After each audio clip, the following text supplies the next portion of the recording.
Hard times build character. This isn't just a show, this is real life. It's not about how you start, it's about how you finish. You gotta see it before anyone else can see it. Every second, every minute, every day.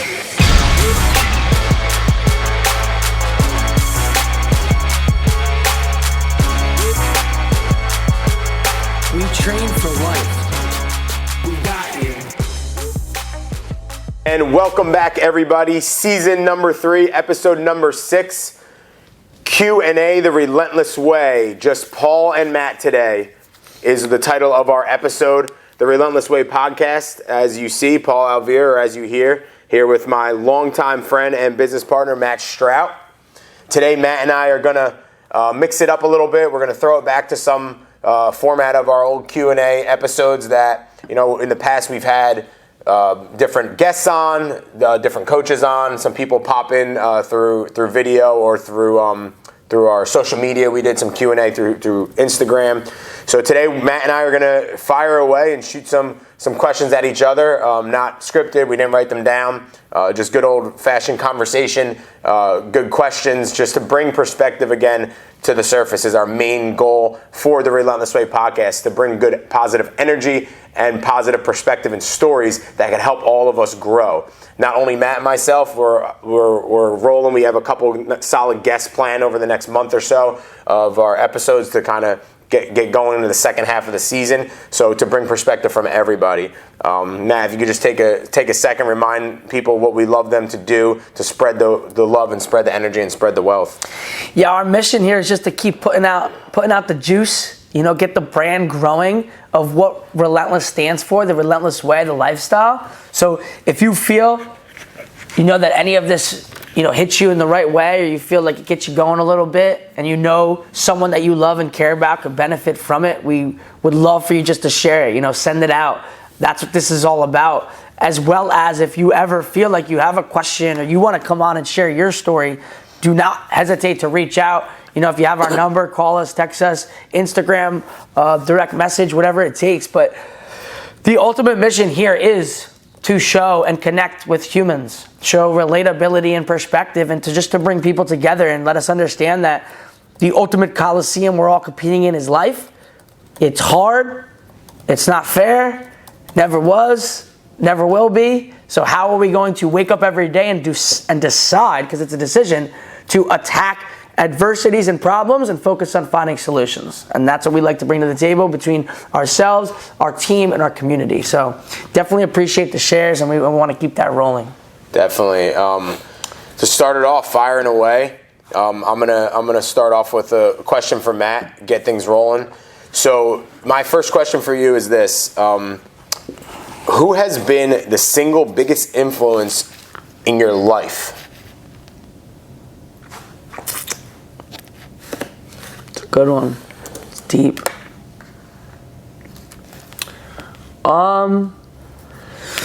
So, I mean, that's a big question. Obviously, there's been multiple throughout the whole journey, and there's shifting and changing along the way, and people bring new perspective.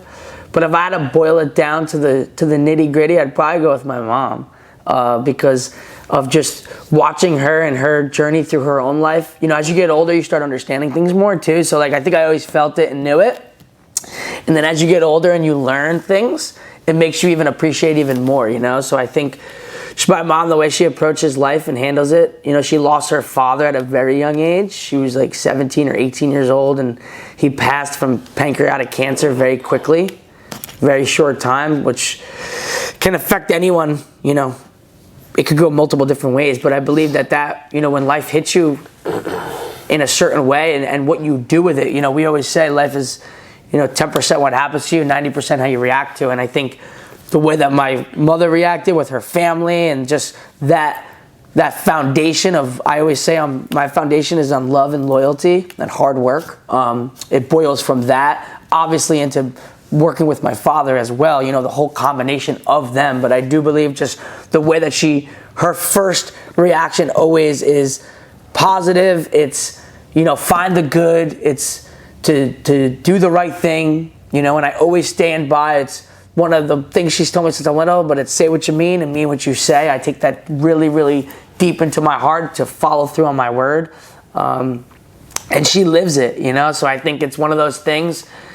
My boy Andy said the other day, which I like, I'll take from him, but he said we forget very easily some things that we hear, right? But it's not monkey say, monkey do. It's monkey see, monkey do, right? And it's like on leadership, whether you're influencing, right, which is something that my people do all the time, and that's what my mom did. She obviously is a leader too, but a little different. Like we're choosing to lead and step out into the world purposefully and go out of our way to be boisterous on leadership and different techniques and tactics to get better at those things and to enhance and grow people. But her level of influence and just the way that she lived life was that. It was that example of working hard, constantly getting better, overcoming adversity, and constantly being able to find the good. So definitely shout out to her, and extremely appreciate, love her. And, I think it helps build you also on being able to know when you have that deep, like my deep core of love and that the burning fire inside of that, I think also is such a strong foundation for me to work everything off of. So again, that's it. I could go on forever, but I'll stop at that for that. No, it's beautiful. If you got more, obviously, add it away. Yeah, I think. I think it's just one of those things where. So to go a little deeper, right? I think I was raised as a sweet boy. I was a mama's boy. I still am, to the point of understanding the love, the cuddly, the tickle, all the sweetness, right? And I think when I went out into the world showed me the world could be a raw, nasty place, getting bullied and all these things. And I think that point of my life was a funny point because I was getting bullied and different things, and I didn't want to come home and tell anybody because I didn't want them to feel sad or anything for them. So it was this weird place of just not knowing what to do in a sense, right? And I think over time, one of those a big moment for me was when I finally did stand up to my bully, and it was a fist fight. We met across the street, we fought. My mom happened to understand it and feel the energy, and she came across the street and broke it up. It was this whole thing, but in the moment, I learned two really big things. Number one, respect is taken in this world, okay? Because moving forward, the next day that kid wanted to shake my hand and be my friend, and I was like, wait, this kid just bullied me for 4 years, my whole life, day in and day out. I finally meet with him, we square up and we settle it like men, and now he wants to just move on. I'm like, wow, okay, great lesson learned. The other lesson learned was that there's a time and a place. So I know how to be all the different things that I am. I believe my base and foundation is off of love, but then I decide who gets the different versions of me. I believe that there's different sides, and I think that you should be able and willing to understand both of your sides and know who gets what and when to pull them out. And I think that's what I've gotten really, really good at this point in my life, is understanding. I like to say that you have my respect to lose. I give everyone the benefit of the doubt. I give everyone the kindness, everything at first, and then how you handle yourself and the actions you take, the decisions you make will then determine how I feel about you moving forward. That's it. So I think the one big thing from that as well is don't ever forget and know where you come from, but then don't be afraid to work and create the character, who you need to be to then ultimately become the final version of yourself. Right. And I think that's what I've done over my life, is work to create the man that I desire to be and work and never forget of my foundation. That's the first thing in my grateful moments of breathing in the morning. The first thing I always say is I'm grateful for my mother, my father, my sister, and my foundation of love, loyalty, and hard work. That's where it comes from. So for me, I roll off of that every day. So great lessons learned, never forgot, and compounded forward, and we give to everyone around us too. So a lot of good stuff packed in there, obviously, and I'm sure we could all relate to our mother, father, family influence being that one person in our life. If we were to ask, if we were all asked that same question that Matt was just asked by me, but also boiling it down to it being our mother. To our mom being someone that is that influential in our life. If everyone really thinks deep, and for someone that mom may be maybe an aunt, and maybe a grandmother. Right. Yeah, that's a great that point. figure may be someone else, but it's just beautiful to reflect and hear and talk about these things. And trust me, Matt and I, it's not just on camera right now or while we're mic'd up that we have these conversations. So for me, a lot of that is stuff that I've heard tens and hundreds of times, which is a beautiful thing because we do put ourselves in those places. We do give gratitude. We do reflect back. And I know for sure both of us have no problem speaking that even directly to that individual, whether it be our mother, our father, our brother, whoever it is, which is huge, in the midst of it all, is to be able to connect and to truly voice and not just write and not just think about what kind of influence someone had on them in your life. The one thing I would just add that I forgot is that when I did go through my change of my life, when I did lose my vision, that happened quickly. I lost my vision in 6 days dramatically of becoming legally blind. And then from there, though, it took almost a year to figure out what was wrong with me. So that's always the worst time of anything. It's like the unknown, right? So during that time is like when I really believed that it was truly displayed in shit. Like I always knew it and stuff, but like in that moment of me being in such a place, it was a double-edged sword. Like the way she carried herself kept me strong, but then at the same time, it wanted me to be strong too. Yeah. So it's like I learned so much from it. And like, however she was feeling inside, especially now knowing I have my own baby girl and like a baby, like I can't even fathom the feelings and like the thoughts that are going through when your baby is going through that. Your baby's always your baby. It doesn't matter how old it is, right? So like, looking back now, it's amazing to reflect and just be like, damn, like she was strong as a rock through that shit because that shit was crazy, right? It was so many unknowns, so many testing, so much uncomfortable moments between blood work and tests and CAT scans and spinal taps and like all these different things, endless amounts and trips and traveling and like, but just always positive, get up, all right, here we go. Like just keeping it normal, keeping it fluid. And that's obviously something that you can never forget. These are moments you never forget in your life. So forever grateful for that. For sure. And I will continue to give out those goods to the rest of the world as well. That's where it all comes from. Beautiful. Great response for sure. Just some good stuff to start you off with, get the minds going a little bit. Cool. So now we'll just pass it over to me. So why don't we go with something along the lines of, let's go with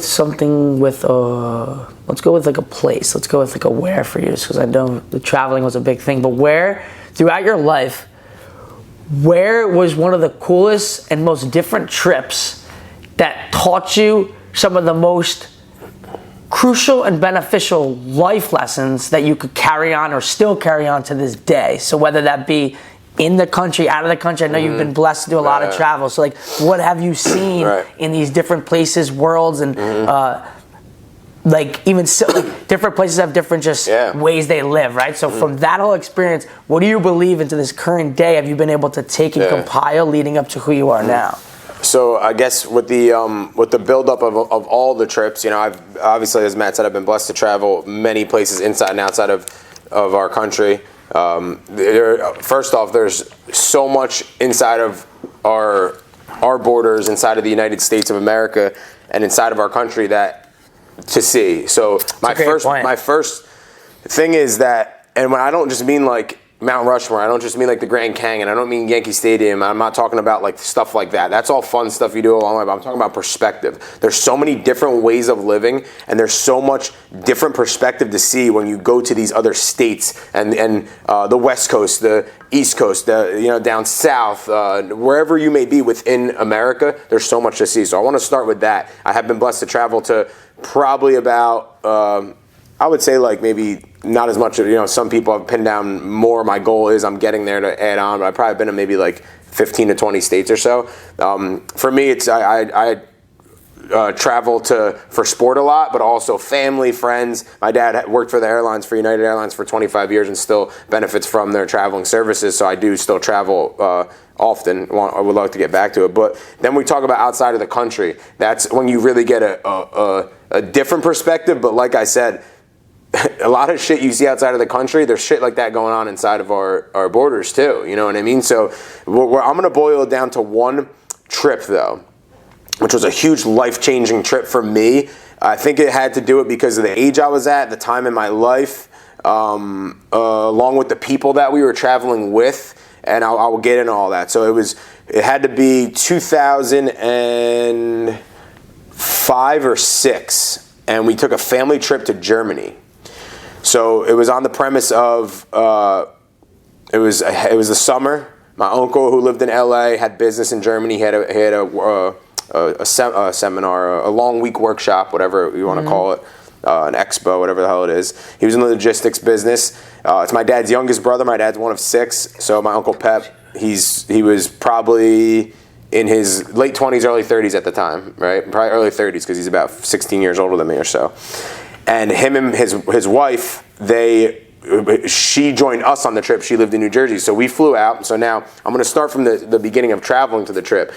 And we just talked about this pre-show. I had this. I struggle with anxiety and nervousness for many things. One of them was flying. That was on my list, right?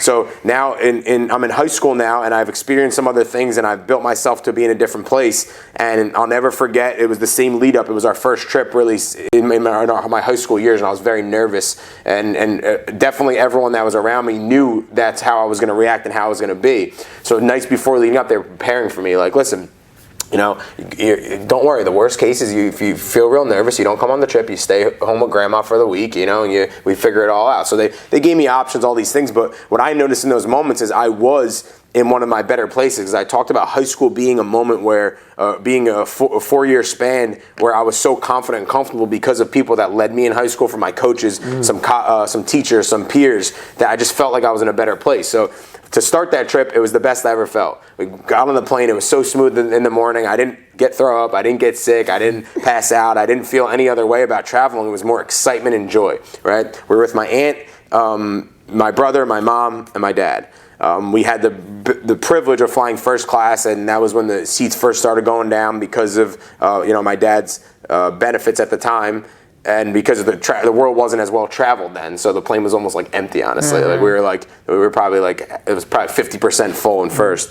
So we enjoyed that. We had that great experience, right? So now we're coming off this experience of being fed the whole trip. It's an 8-hour flight. Of being treated this way, of lounging our seats back, of watching movies. I'm 15 years old, and for me, I've been in first, but not international before. So right there, it's like, okay, we're going into this country. Oh, this is a great way to start the trip. We got 8 days ahead of us. Well, this is going to be great. I don't know. My parents are planning everything. My aunt and uncle are planning everything. We're just going with the flow. We get in, we rent this van, like a white van, so we could all fit in it, and we're driving this. And our goal was to go to, my dad and mom had, my uncle had 7 different cities pinned down in 8 nights. So we ultimately conquered that. And along the way, there was just some moments. There was some things that really, this is one of the trips when I came home that my eyes were opened. And it was because there's so many different people, so many different experiences, so many different walks of life. So the first one was just where we were staying. We stayed in 7 different hotels, right? 7 different styles of hotels. Some of them were your big, like more like a Marriott, or it was like your branch, your corporate ones there that were nice, and it was just, you get what you expect, right? Then some of them that we scratched along were in this little small city tucked away on the river, on the water, and it was like at nighttime you'll hear all the hooting and howling and the freaking goblins and ghouls all out, and like you're in another country, and you got people hanging by the water, and you got people coming through the building. People, you saw different things. So one of them was in that one city, the second or third city we stopped at. It was one of those little more rinky-dink hotels, and it was right in the middle. The naturalness was beautiful, right? It was like the cobblestone area. It was the fountain in the middle. You had your bars and restaurants around the outside. Some of them a little more run down, some of them a little nicer. But then we took a night walk on the river, and again, we were 15 years old, and I've been in New York City. We've been to certain places. You see certain things, you hear certain things, but you're in this other country, so you don't know what to expect. And as we're walking, you're along this river, and you see people hanging out. It was a nice night. It was summer for us. I don't know what it was for them, but it's like an older crowd to me at the time, maybe in their 20s. The teenagers, and you could tell they're hanging out, they're drinking, they're doing all this stuff. But I'll never forget, we were walking, and it overlaid into us walking, and it was just a moment in that area, and a fight broke out. And it was just like, but I'm a 15-year-old in this unknown place. We're walking like dark on this path. So think of it like it's your first time in New York, and you're like in Central Park and on this dark lit path, which shit happens, right? But for me, this fight breaks out, and I think there was like glass breaking, and it was probably like some scene of like a brawl, right? But it was a moment. I'm not saying like we were in the middle of all this. It was a moment walking by. But in those moments, that's the first time where I kind of got a little scared, I guess, and a little nervous, and I like turned to like everyone that we were with, and they were like, we kept walking, like, all right, we're good, we're out of it, and then they talked, and like just natural conversation, it went to like right to like reflection, like, isn't it crazy, like we're in this other country, boys, like who knows what's going on there? Who knows what could happen? You know. So here's your first lesson of this whole trip: like, stay all close together. Like, understand what's going on. You know. You hear so many things, especially in like London and the subways, and there's pickpocketers and there's a lot of other shit that goes on. So in that moment, I turned my whole trip from like vacation, enjoying myself, to like learning, right? Mm-hmm. So then the best part about this trip is we're seeing a different perspective every night. The next night we're in a smaller hotel. It's a city. It's like an Italian style city. So there's like a lot of Italian food, and I guess like for whatever reason, that neighborhood, that area, we ate in Germany a huge Italian meal, and we were in this like back mom and pop restaurant, and it was cool. It was a cool experience. They were treating us like it was, you know, like spoke like broken English, but they were from Italy, and like they were delivering us this meal, and they're serving it in family style, and like it was cool, right? All little things along the way. The way breakfast was, this is a funny one, right? So we would wake up in the morning anywhere we stayed, and us hungry, massive eating Americans would wake up, and we would go down to eat, and they would put one thing of a little like thing where you hit the lid and it pops up and there's chocolate milk in it on your table, right? And it was kind of frowned upon to ask for more. Like, you poured a little cup of it and you had your chocolate milk, your tea they had, their coffee, everything. And then they had a buffet, but it wasn't a grand buffet. It was like 10 slices of like salami. Like, it was like a tray of fruit. It was like very, very minimal, right? It was like a Pennsylvania wedding, right? Yeah. So it was like very minimal. Oh my God. And my brother and I, who love to eat, my dad, like all of us, we go down and it would be empty. Like, we'd empty it out. There was like enough. There was croissants cut in half. We would take like two full croissants. Yeah. At the end, we go to the server. Are you gonna restock? And they go, no, like that's everything. That's all for breakfast this morning. I'm like, what the freak? Like, so we would stop at this place called Mueller's. It was like the Dunkin' Donuts over there, like the German place. So it's just cool perspective. So like for me, this whole trip was many things of like perspective of styles of eating, of ways of living, of different cities, and that there is other shit out there. So it was my first time outside of New York and California and seeing, inside of America, my first time out of the country borders, of seeing like, wow, like there's people that live different ways, right? And again, it was just as simple as that. You know, it wasn't anything in detail that I saw, anything crazy. It was just all the nuances and the way it was different. A light breakfast, a light lunch, a normal dinner. You know, like a lot of it was on the food end. Then a lot of it was on the pace end, right? That's a good point. People were just very like, it wasn't slow, but it wasn't fast. So it's like you weren't like anywhere where it was really slow and they were dragging, but you weren't anywhere where it was like New York like us, where it's like go, go, go. Yeah, right. So it was like very just casual. Like no one was in a rush for breakfast in the morning. They were in line and they were picking what they got, and then they were delivering it. You just felt the energy. It was different. Where my brother and I especially were sitting there like, are we gonna ever get our Danish? Like, come on, we got to go to see the next thing. My uncle would remind me, because my mom and dad had us. We were the kids at that time. He'd be like, guys, we're good. Just be patient. And he was there for like a week or so. Would travel. So that was cool. And then the other thing where I'm gonna make myself a little vulnerable here, but this is funny / a big growth point for myself. And when I tell you, my uncle doesn't let me down, doesn't let this live, like lets it live to this day. We would stay in a hotel. So remember, it was my mom, my dad, my aunt, my uncle, my brother, and I. So by design, one of us would have to stay in the room on a cot or on the extra bed with my aunt and uncle every night. So the first couple nights, I was like, oh, these are going to be my nights. And I was anxious, nervous in another country. And I love my uncle. I always spent a lot of time with him. But like, I just wanted to be in the room with mom and dad. So the third night, my brother's like, all right, I'm staying with mom and dad. Like, you're going in Uncle Pep and Aunt Kathy's room. And I'm like, no, I'm not. And they're like, and my parents like, Paul, it's the door over. Like, you're going to stay there. So I'm in this other country. And I'm like 14, 15 years old. And I sleep in the cot, and I'm just sitting there. I'm tossing and turning all night. I'm twiddling my fingers. I'm looking out the window. I'm nervous. We're in like another rinky-dink little town, you know. And my uncle finally like gets up. He's like, dude, are you going to go to sleep tonight? Like, what are you doing? And I'm just like, I'm like, dude, I just want to go stay with mom and dad. And my uncle's like, dude, are you serious? Like, just try to go back to sleep. Then eventually I kind of broke, and I'm like, no, like I got up. I'm like, I'm nervous. I'm going to get sick. Like all this crap, my anxiety all kicked in. And he walks me over, knocks on the door. He's like, I ended up probably climbing in bed or like sleeping on the floor. My brother wouldn't get up, you know. Right. But it was a moment that I learned, like, again, I was in another country. All this awful stuff was going through my head, what potentially could happen. And I wasn't as comfortable being, you know, I wanted to be with mom and dad. But that was like, from that point on, again, from the give back from my uncle, my brother, my dad, my family, that they like messed with me the whole rest of the trip. My name was by default Mama's Boy the whole rest of the trip. Mm-hmm. I learned so much about myself, and I had this experience. I had the privilege to do this, right? And when I went home and I told these stories to friends and family, and I talked about it out of excitement of this whole entire trip, it was moments of me saying, like, I actually got to experience this, right? 90% of my friends that were around me don't leave the state. Nothing wrong with it. They do a lot of traveling within the state. They have summer homes. They have, there's not traveling. I'm out of the country. I'm in a whole different world and a whole different perspective.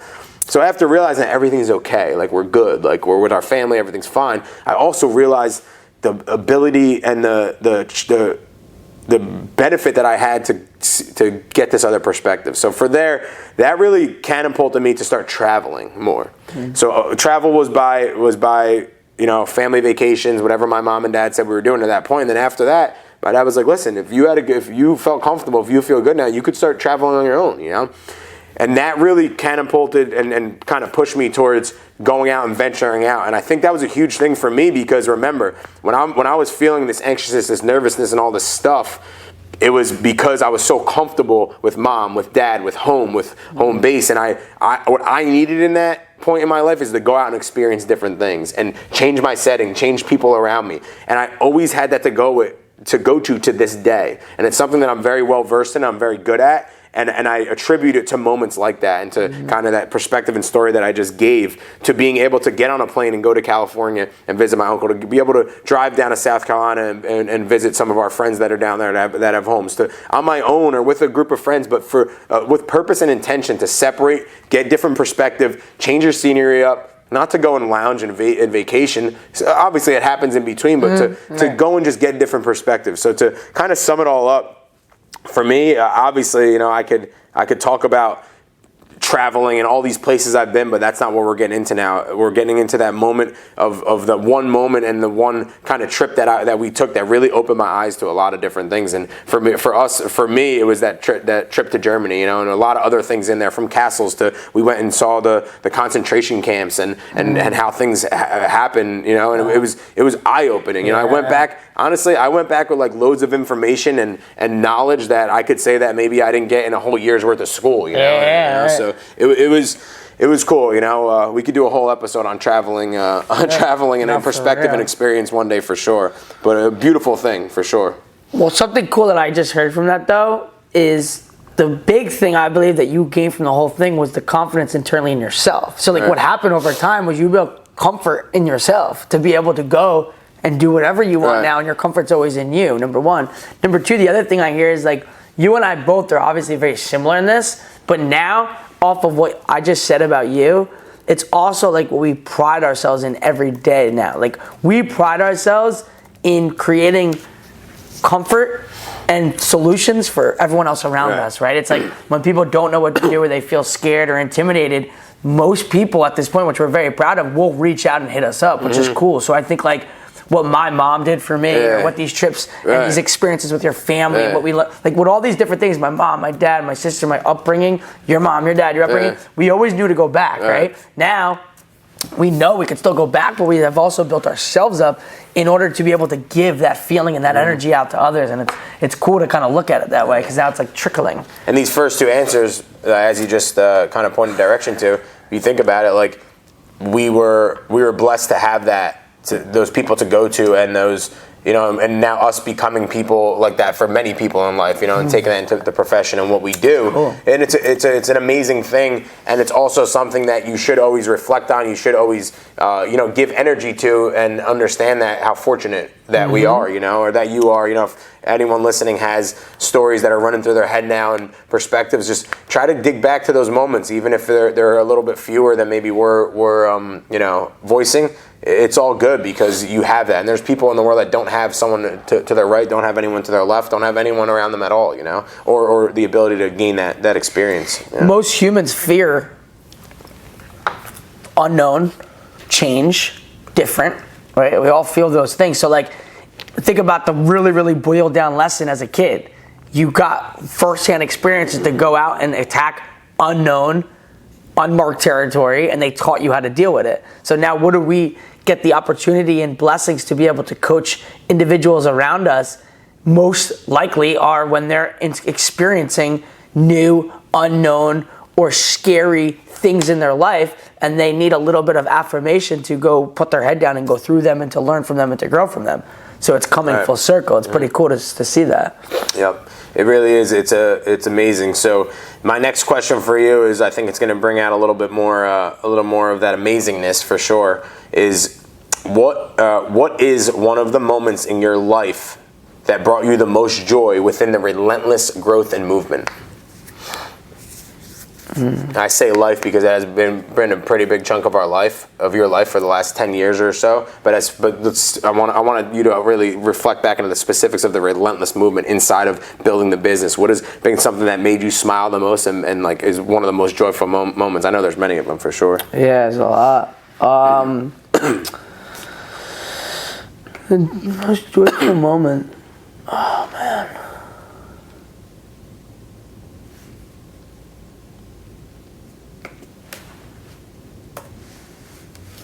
Remember, while he's thinking, don't be afraid to share away Apple Music or Apple Podcasts, Amazon Music, Spotify, while you're listening, while Matt's getting his thoughts together, because he's obviously, have some good shit for us. It's tough. I mean, it's tough because you don't want to pick. It's like so many. I mean, I would say one thing that could speak to a lot of things of the moment, but I don't know if I can narrow it down to one, but I'll speak on a feeling of something of and then I'll try to boil it down to maybe one. But the first thing that comes to my mind, right, and that's what I'm trying to think of so hard, is like the first thing that comes to my mind, I believe, is working with the team and watching them grow as humans and individuals, like helping build their confidence. So like I love working with everyone because that's what we do. We help them build and grow. But with the team, it's a little different because we're not just building them up to go do what they do, but we're building them up to go speak the brand and the language too. So to me, it's like a double-edged sword. So to not only watch, for example, Evan the Goose, right? To not only watch this young man come in and build him as a boy to be a man, but then to also bleed the culture of Relentless and speak the language and to be able to now give that to another human. I mean, that's one of the feelings, I believe, because he's such a great example of like what we truly are setting out to do in the world, and the Goose knows how much we love him and how much he means to us, but I think the experience to take someone in when at that time I really didn't know what or how or why I was doing it, but in our hearts we just knew it was the right thing to do, and we knew we'd just figure it out, and as long as he didn't know that we didn't know what we were doing and we just wanted to give him some goodness, we gave him comfort, we gave him security, we gave him strength, we gave him life lessons. And I think ultimately, I guess to boil it down deeper than that would just be to watch any human grow, right? Like it's a blessing, I guess. You're doing them so, like it's what we do every day. So I think I've been blessed to handle so many different people and so many different walks of life, but I guess when you can truly build confidence inside of another human and you watch the trigger go and you see them fly and you give another human wings, I guess that would be the feeling because it's so attached to the movement. I mean, we have people that have gone through so many different walks of life and experiences, and the movement has been there for them, and I think it's a double-edged sword. So not only do these moments remind you why you do what you do, but then it also adds this, like, not pressure, it's good, but to keep living up to be the example. Right. So it's like this beautiful circle. So I guess to boil it down would just be to have all these amazing interactions and experiences with so many different walks of life, from, children to middle age, any human just feeling better about themselves, to elderly, to surgeries, to the pro fighters and those experiences, like all of those different experiences. But I think what it boils down to is watching humans believe in themselves more. Right. And giving them that power and that strength. Mm-hmm. It's challenging to pin down a moment because within the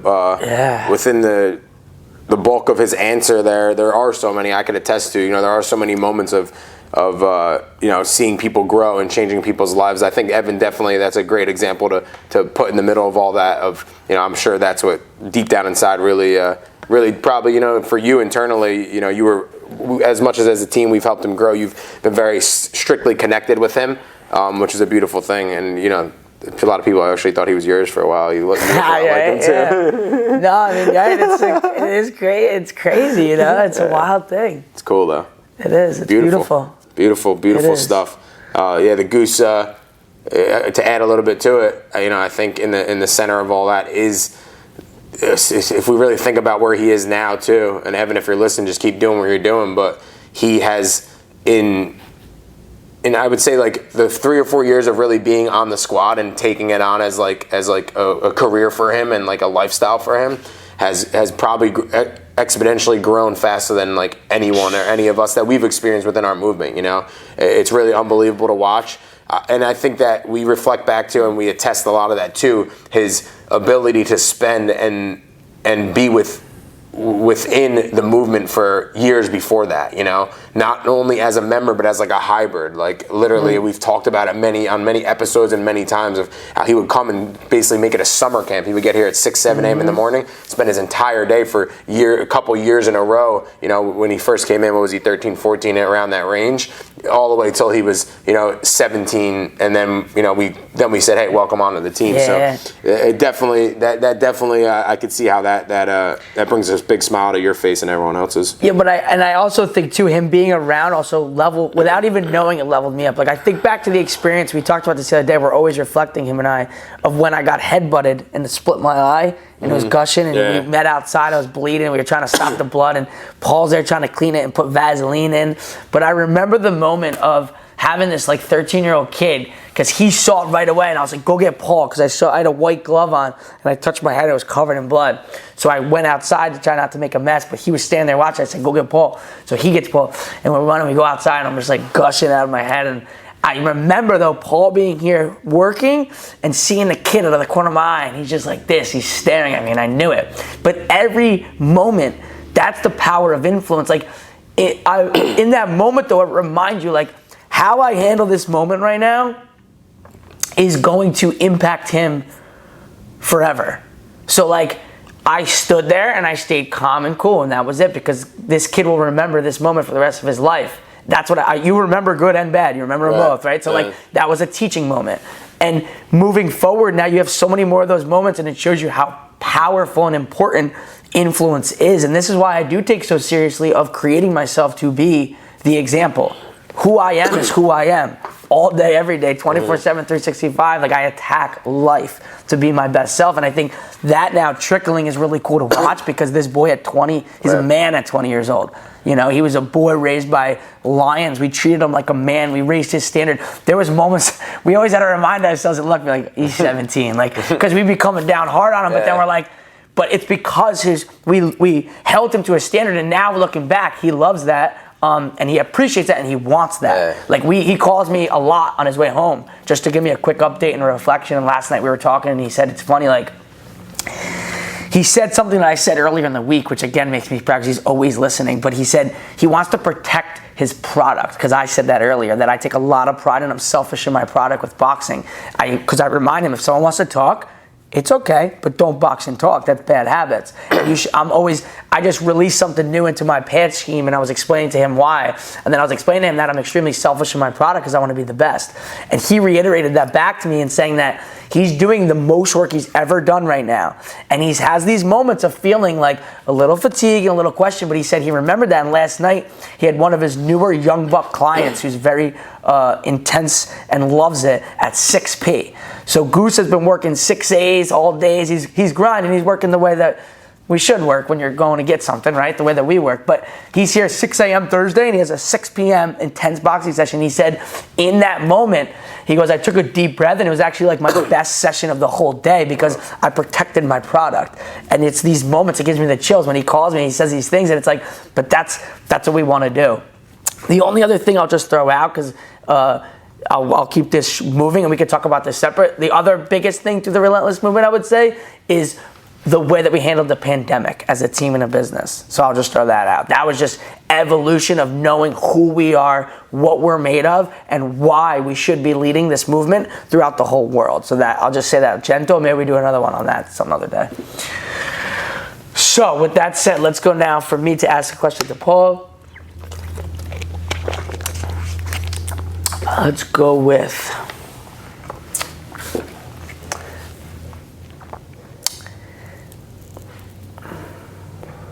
like a hybrid of like a who and a how almost, of like who/how have you been able to formulate and create the man of today, in the sense of not running away from adversity or problems ever, because that's who we are. Like, we hear it, we step forward, like, but this is not who we always have been, right? And we take pride in this. So who/how have you been able to develop the man of today, where it's like, I like to use the term almost in fighting, where it's not, you're not thinking, it's just react. Like, in fighting, if you're thinking about stuff, it's too late. The game's too fast. It's hybrid. It's conditioned in you it's like responsive, it's reactive in a sense. And I believe at this point, the way that you operate is extremely that way. It's like a fight now. It's almost just happening in a way of like, okay, there's an issue, there's a problem, what do I have to do? How do I fix it? So who/how has led you/taught you, and where have we created these systems and routines? And also tell us a little bit about some of those things that you've been able to create for yourself, that when you enter your day, you're always your best self, Paul, ready, able, and willing to put fires out and find solutions. It goes back to me being an observant, like studious in the way of watching other people, not necessarily like with my head in the books or in the classroom, but watching other people and being able to put myself in other people's shoes in that moment to try to feel what they're feeling and go through what they're going through. I guess subconsciously also the downfall was me thinking so far ahead. So it started with me to my strongest memories of dissecting every individual that came in front of me. So from being on the line in elementary school, waiting to go into school and watching how other parents operated, how people took care of themselves, not just solely physically, but how you saw, maybe a mother or father that was that was very obese and very maybe down on themselves, or very going through stuff. And I was able to see that stuff. I was able to watch it. I was able to watch how that interaction happened with the kid, and then how I never wanted to be like that. And I'm thankful my parents aren't like that. I don't want them to get that way, Mm-hmm. So it was a mix of combinations at a young age, but it was the ability to observe and to actually do those things. So, some people might say, why are you thinking about that stuff? Why are you going that way? But that's where my mind always went at a young age. So I guess more in the mature direction, or in like the overthinking, whichever way you want to put it. But the point is it did happen, and that's how I operated through my life. So by me watching that, when the mission came along of helping people, even when I was first going to school before we started the Relentless movement fully in effect, it was athletic training. It was helping someone. It was helping someone get better, helping someone recover. So what it really came down to was, me telling myself I never want to be that way. Mm-hmm. Right? And it wasn't. I guess number one may have been the physical end, right? From seeing that, having that in my head. One thing we always talk about, I always say, and we use a lot more in the latter end of our life right now, is we want to be those parents that could run around with our kids, that could be an example for our kids, that can feel good, be healthy, have a clean bill of health. be able to lift them, to move them, to run with them, to throw the ball, to do all this. And that was something that I guess in the back of our minds we feared because we saw it a lot and we observed it. But in the front of our heads, we just knew that the solutions we had to work and get better and just keep ourselves at a certain standard. So I think that kind of parlayed into my career and my life, my lifestyle, what I'm doing now. And when I wake up every morning, I just dedicate, no matter what actions I'm taking, all actions are in a positive direction, you know. Sometimes it could be a gift and a curse because you have some people around you that don't operate in the same way, in the same mind space, and there's nothing wrong with that, but you have to also be able to draw back and say, okay, like, I may be thinking, I may have shut that out already and not been thinking about those scenarios at all because I've primed myself and developed myself to think so proactive. But I have to get myself to help pull them along with me and help bring them and learn, you know, and teach people from your significant others to your siblings, to your friends, to your peers, you know. So to start, you know, I think that's where I kind of got my mode of thinking, and that's just where it was, to give you an example. Now, as far as a person or people that, you know, obviously, as we spoke about, even the influence for you, there's so many people. But I think, you know, with a combination of, I'll give you kind of 3 human pillars in my life that I really pull from.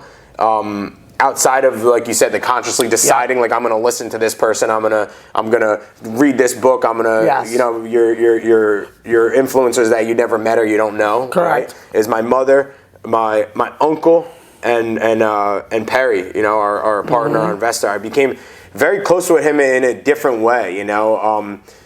So I'll start with Perry. Perry was someone who Matt connected with initially, who he worked with, he trained, and then along the way, we started finding diversity in training for Perry. He trained with myself, with Franco a little bit.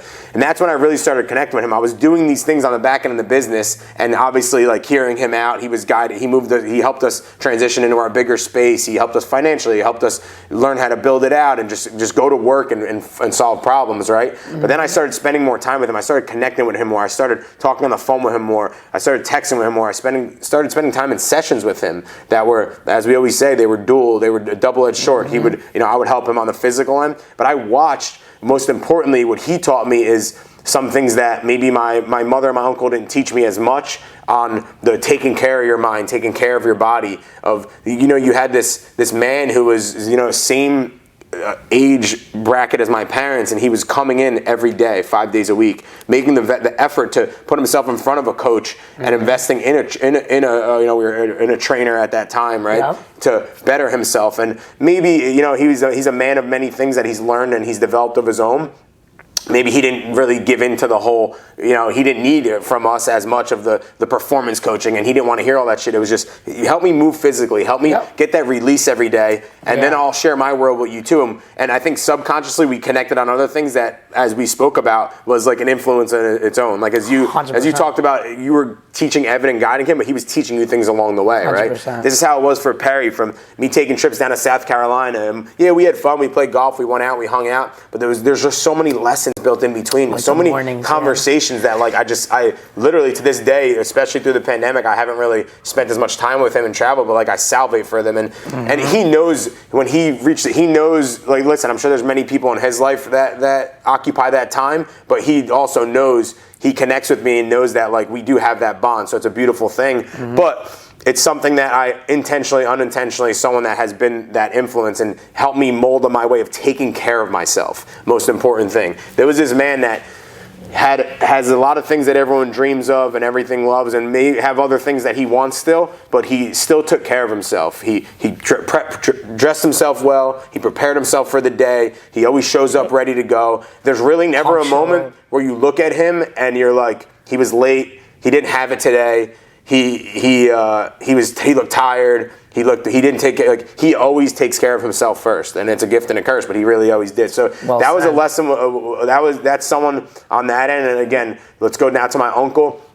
He was someone in a different generation, you know. He was in between where Perry and I are. He's in his late 40s now, you know. So my journey was traveling out and spending a lot of time with him. out on the West Coast in LA, watching him build his business in the logistics world. And again, in a similar fashion, connecting because he was family, and I was his one of his youngest nephews that connected with him. He didn't have kids through a lot of this journey. His kids are 13 and 16, 17 now. And going into his office, sitting in on meetings, sitting in his office while he was in meetings, working in the warehouse, like doing different things, like not just going out there to hang out and have fun, but in between, like seeing how he operated every single day. So number one, realizing that America is a beautiful world and that there's freedom, and that he wanted to build his own thing and work for himself in a sense, not to be a boss but to be a leader. And he just got excited and got fired up about the vision like we do about building stuff. So that was that, and again, I could go so much further into it. And then there's my mother, right? So